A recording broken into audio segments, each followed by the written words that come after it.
Well, good morning. Once again, YouTube, happy Thanksgiving.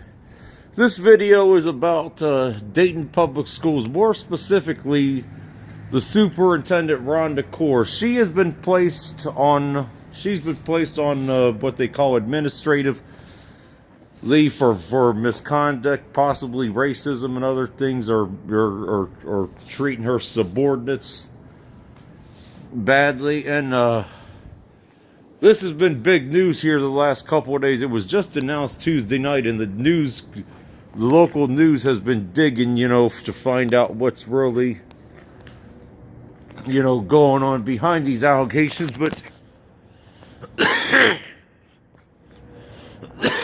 but she's only been on the job for maybe a year, and that's not a good sign. And certainly not all the problems with Dayton Public Schools have been her fault, but Dayton Public Schools for the last several years have been rated the worst public schools in the state amongst the major cities in Ohio. Maybe the worst overall, but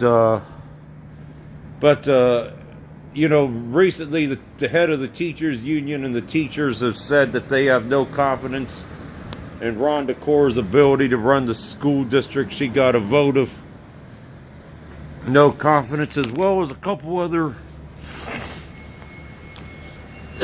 community activists, including David Estradi, which he makes a few videos on YouTube, covering various issues, like this. I mean, Rhonda Corr is nothing but a piece of shit liberal like the rest of our education system. And the thing is, with districts like Dayton, who have had, numerous issues with failing schools for years now, which is, a lot of major cities have that problem, so it's not, really just unique to Dayton. But who else are they going to get besides some stupid liberal like her? And also, nobody in their right mind is going to take the job of superintendent unless they want their career in the education field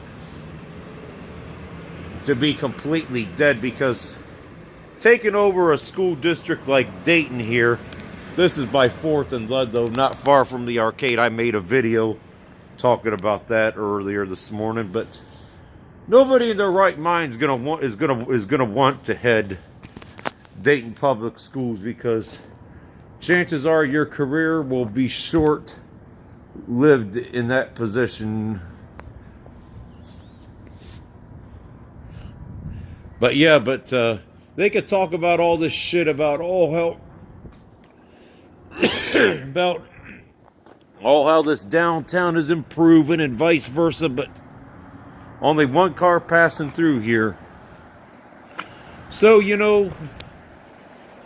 they could try and convince us about all these stories about how they're improving downtown certain sections. It means nothing, because the issues that have plagued this city that I've mentioned in numerous videos, the abandoned houses, the crime, bad schools, not having decent families, pandering to freaks. You guys know which freaks I'm talking about. They choose to ignore the issues and not fix our broken public school system here. So as long as this continues, and as long as we have people like Rhonda Corr in charge of our school district, the city is just going to continue to sink into the abyss with no hope at all, and with no hope at all. But it's very damning that she's only been on the job for a year, but yet she's on the verge of getting fired from her job already as superintendent of Dayton Public Schools. But anybody that wants this job, well, buyer beware, because you probably will kill your career in the education field, much like the way she's done by coming here. And if she does get another job in the education field, surely it won't be one that pays as much as the position of intendant, and the head of the school district. So I really don't have much hope for our public school system, probably for many cities. I mean, we've allowed the liberals to absolutely run wild in our education system and have ruined our education system across all levels, from grade school through college and, vice versa. But, if we're ever going to turn this country around in general, and especially in cities like Dayton, we got to get control of our education system and wrestle the grip away from these damn liberals that have indoctrinated our kids with poison. But goodbye, Rhonda Corr, you piece of shit. But chances are they'll end up getting somebody just as bad as her. So what can you really do? That's it for this one.